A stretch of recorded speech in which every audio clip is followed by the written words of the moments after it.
Good morning. In Washington State, Mount Rainier is 4,392 feet above sea level. Perhaps you've seen it. However, because of the coastal climate and the conditions that presents, it's not always easy to see the top, the summit. Usually the damp, overcast weather clouds the view of the majestic mountain. One time I was in a car and I was listening to a preacher, and he must have been from this area because he described this mountain and how on one particular beautiful day, as he was driving to work, there was Mount Rainier in front of him in all of its glory. And because it was a clear day, he could actually see the summit. Now, he was stunned.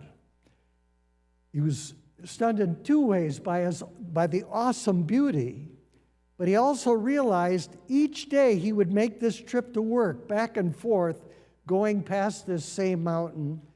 And even though he knew that Mount Rainier was there with its summit, he wasn't able to see it. But on this day, the sky was clear, and there it was in all of its majesty and glory for the human eye to behold. The transfiguration story that Matthew tells, that I just read from Matthew, is like seeing Mount Rainier on a beautiful sunny day. Up to this point in Matthew's gospel, we only get a glimpse of the divinity of Jesus Christ. But now, in these verses, Jesus is fully revealed to his disciples as the Son of God in all of his majesty and glory. And Matthew tells us his clothes became dazzling white as they saw him change before their very eyes. It was also believed that when Elijah and Moses, two prominent Old Testament heroes, appeared again on the earth, that this would be the indication that the Messiah had come. And somehow the disciples recognized Moses and Elijah as they stood there talking to Jesus. And for the second time in Matthew, the first time being when he was baptized, God spoke from a cloud and declared, "This is my Son, whom I love. With him I am well pleased. Listen to him." And how did Peter, James, and John respond to this revelation about the true identity of Jesus? They were terrified. They were terrified. I would have been terrified.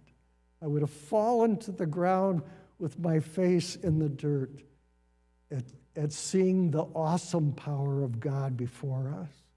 So I do not blame them. And isn't it ironic?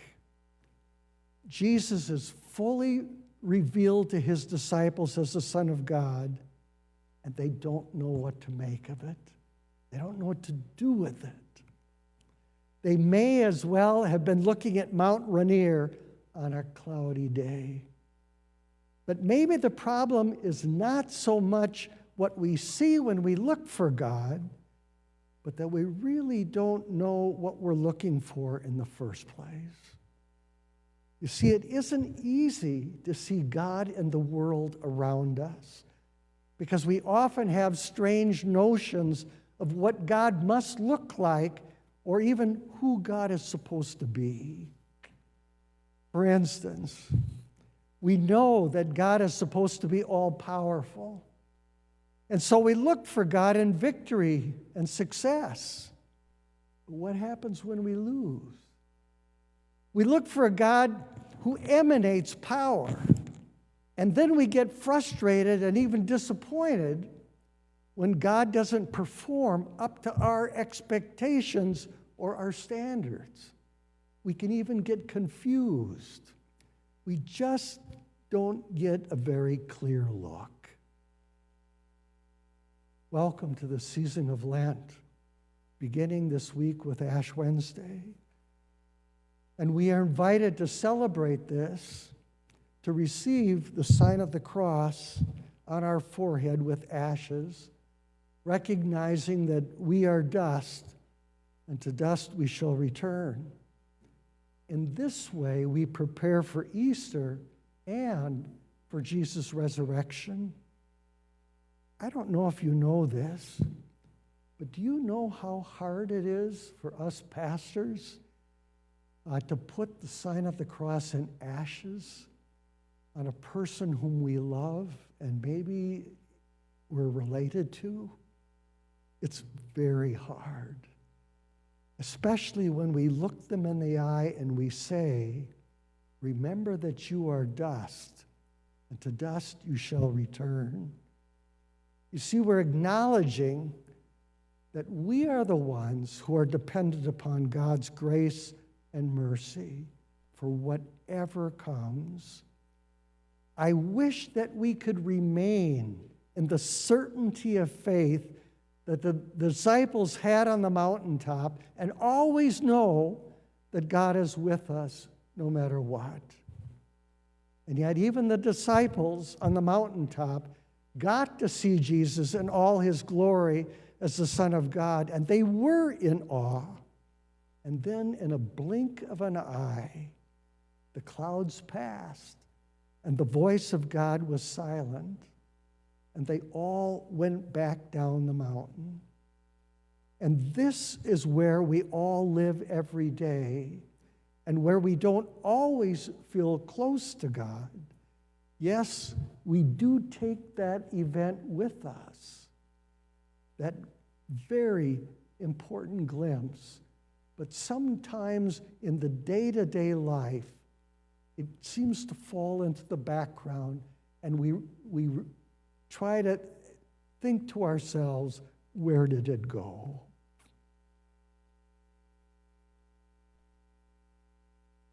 We don't always have the confidence that Jesus is God and will save us from our despair.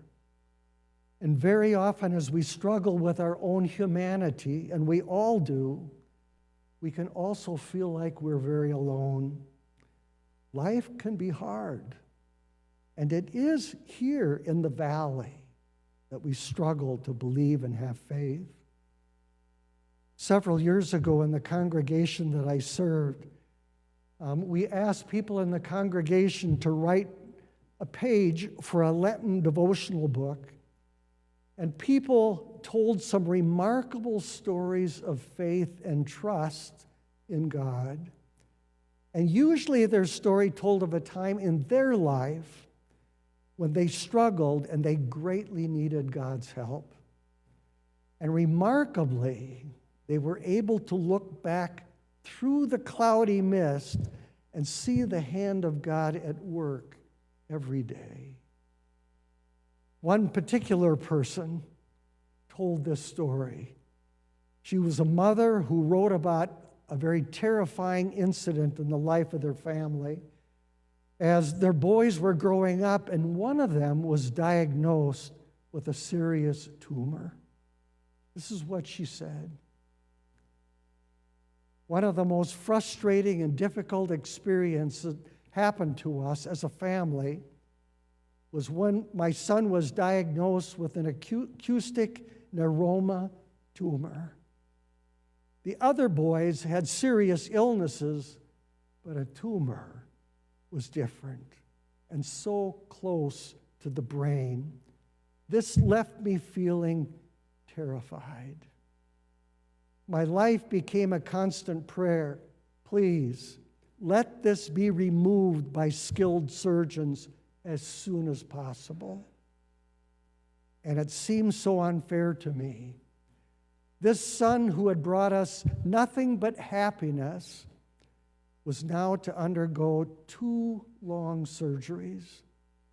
The second attempt to completely remove the tumor resulted in the facial nerves also being severed, and he was left with paralysis on one side of his face. The surgeon was from another country who had been so highly recommended, and now, as he spoke to us, he suddenly forgot his English, and he tried to tell us that it was necessary to sever that facial nerve to get the whole tumor. We had waited and prayed for 13 hours that this surgery would be a success. And now, after everything, it was not the perfect surgery. Our younger son kept reminding us that his brother could now live, and we should be thankful. He could not know that I felt such a personal failure for our son. Was it something I had done or not done? Did God really listen to me? I can remember looking at the sky and asking my husband, will the sky ever seem blue again? Will I just go through the motions, or would I really laugh again? Would I ever feel that God listens to prayer? Somehow I felt that if I could just understand why this happened, then I could go on. The hymn, "Open My Eyes That I May See," almost became my theme song. My eyes were open to a very courageous young man and a loving family. My eyes really began looking for the blue sky, but not taking it for granted.